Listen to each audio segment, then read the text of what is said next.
As-Sunnah foundation যে এত বড় বড় সেবার কাজ পরিচালনা করে, এত টাকা কোথায় পান? ভাইরা আমার, আসুন্নাহ ফাউন্ডেশনের অনেক কার্যক্রম আপনারা দেখেন অনলাইনে, অফলাইনে, বিভিন্নভাবে। মূলত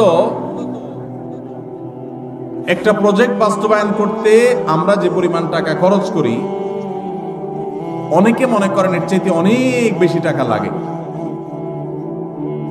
আমাদের দেশে রাষ্ট্রের সম্পদ যদি অপচয় তসরুফ না হতো, তাহলে এই দেশ শুধু রাষ্ট্রের যে সম্পদ খরচ করা হয় ওইটা দিয়েই রাষ্ট্রশূন্য হয়ে যেত, খুব বেশি কিছু লাগতো না। শুধু দুর্নীতি বন্ধ করলে, অপশাসন বন্ধ করা গেলে, অপচয় বন্ধ করা গেলে, রাষ্ট্রের টাকাকে যদি আমানত মনে করে কর্তা ব্যক্তিরা প্রতিটা টাকা চিবিয়ে রস করবে, যেরকম বের করে নিজের পকেটের টাকাটার, ওইরকম রাষ্ট্রের টাকাটা যদি আমানত মনে করে খরচ করত, তাহলে যে পরিমাণ টাকা রাষ্ট্র খরচ করে তাতে রাষ্ট্রের আসলে তেমন কোনো সংকট থাকার কথা না। আমরা ক্ষুদ্র সেবামূলক কাজ করে আমরা দেখেছি যে একটা প্রজেক্টে 20-50 লাখ টাকা দিয়ে কত যে কাজ করা যায়, কত যে পরিবারকে স্থায়ীভাবে তাদের দারিদ্র্য বিমোচন করা যায়, অথচ শত শত হাজার কোটি টাকা চলে যায় আমাদের ছোটখাটো প্রজেক্টে। তো সেইগুলা যদি আমরা রোধ করতে পারতাম তাহলে আসলে টাকা অনেক বেশি লাগতো না। আসুন্নাহ ফাউন্ডেশন যে শত শত কোটি টাকা নিয়ে বসে আছে আর খরচ করে, আসলে তা কিন্তু না।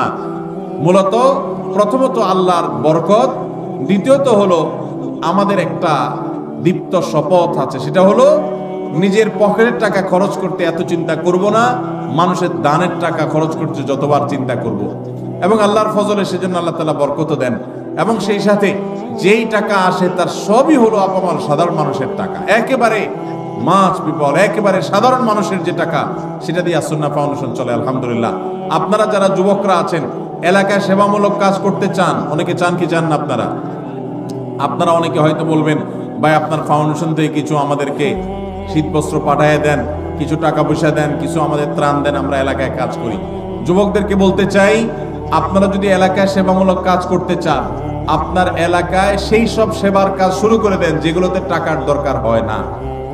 এরকম কাজ আছে না নাই? আপনার এলাকাতে একটা রাস্তা ভাঙা, আপনারা 4-5 যুবক মিলে সেই রাস্তাটা, ভাঙা রাস্তাটা মেরামত করে দেন শারীরিক পরিশ্রম করে। সম্ভব কি সম্ভব না? আপনি যখন এই কাজটা করবেন, আল্লাহ আপনাকে এর চেয়ে বেশি কাজ করার তৌফিক দান করবেন।